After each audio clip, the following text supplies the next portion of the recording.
क्यों हुआ अर्जुन और श्री कृष्ण में युद्ध। एक बार महर्षि गालव जब प्रात सूर्यार्घ्य प्रदान कर रहे थे, उनकी अंजलि में आकाश मार्ग में जाते हुए चित्रसेन गंधर्व की थूकी हुई पीक गिर गई।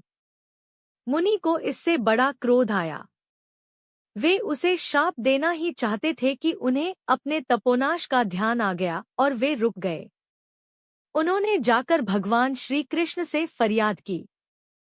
श्याम सुंदर तो ब्रह्मण्यदेव ठहरे ही झट प्रतिज्ञा कर ली 24 घंटे के भीतर चित्रसेन का वध कर देने की। ऋषि को पूर्ण संतुष्ट करने के लिए उन्होंने माता देवकी तथा महर्षि के चरणों की शपथ ले ली। गालव जी अभी लौटे ही थे कि देवर्षि नारद वीणा झंकारते पहुंच गए। भगवान ने उनका स्वागतातिथ्य किया। शांत होने पर नारद जी ने कहा, प्रभो, आप तो परमानंद कंद कहे जाते हैं। आपके दर्शन से लोग विषाद मुक्त हो जाते हैं, पर पता नहीं क्यों आज आपके मुख कमल पर विषाद की रेखा दिख रही है। इस पर श्याम सुंदर ने गालव जी के सारे प्रसंग को सुनाकर अपनी प्रतिज्ञा सुनाई। अब नारद जी को कैसा चैन आनंद आ गया। झटपट चले और पहुंचे चित्रसेन के पास। चित्रसेन भी उनके चरणों में गिर अपनी कुंडली आदि लाकर ग्रह दशा पूछने लगे। नारद जी ने कहा, अरे तुम अब यह सब क्या पूछ रहे हो?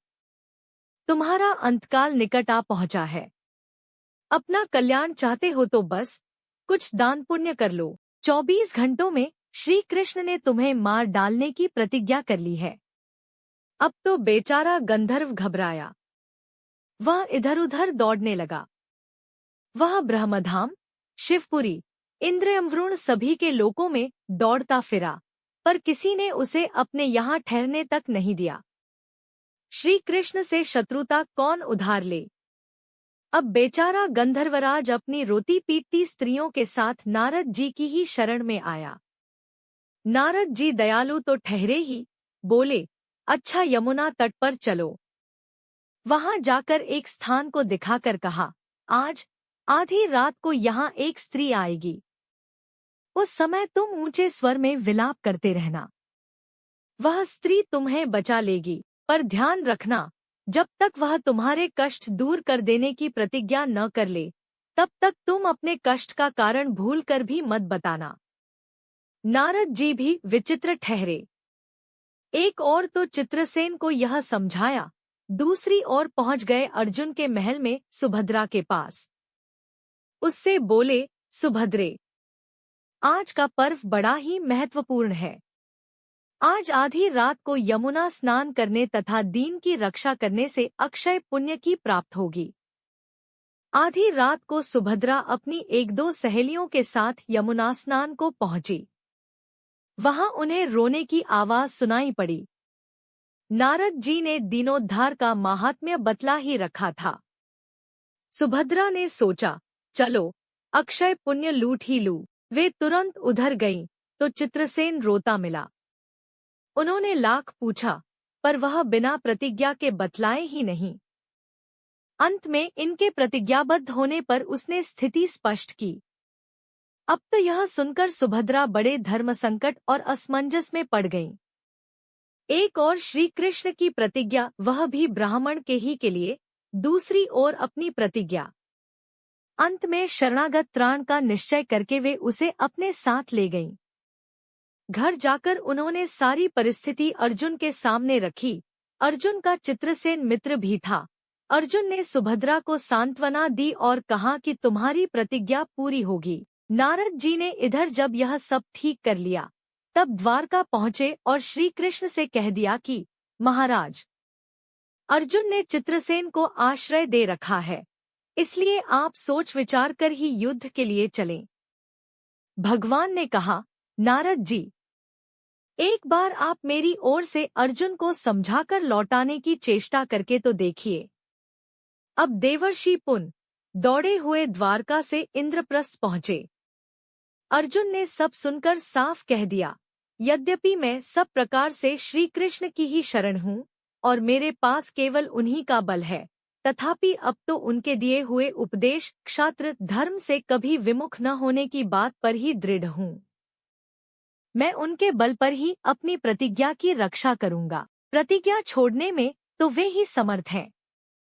दौड़कर देवर्षि अब द्वारका आए और ज्यों का त्यों अर्जुन का वृत्तांत कह सुनाया। अब क्या हो? युद्ध की तैयारी हुई। सभी यादव और पांडव रणक्षेत्र में पूरी सेना के साथ उपस्थित हुए। तुमुल युद्ध छिड़ गया। बड़ी घमासान लड़ाई हुई, पर कोई जीत नहीं सका।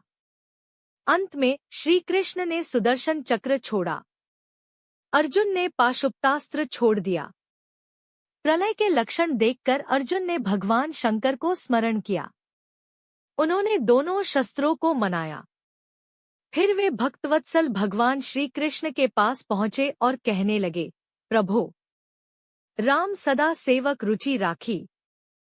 वेद, पुराण, लोक सब राखी। भक्तों की बात के आगे अपनी प्रतिज्ञा को भूल जाना तो आपका सहज स्वभाव है। इसकी तो असंख्य आवृत्तियां हुई होंगी। अब तो इस लीला को यहीं समाप्त कीजिए। बाण समाप्त हो गए।